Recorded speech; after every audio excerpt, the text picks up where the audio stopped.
During a washing or drying cycle, you may notice that the end time changes from what was initially estimated.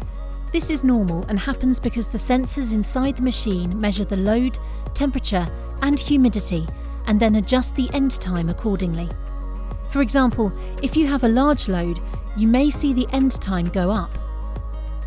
Or for a small load, it'll come down. If you need any more help or advice, our consumer care team will be happy to help.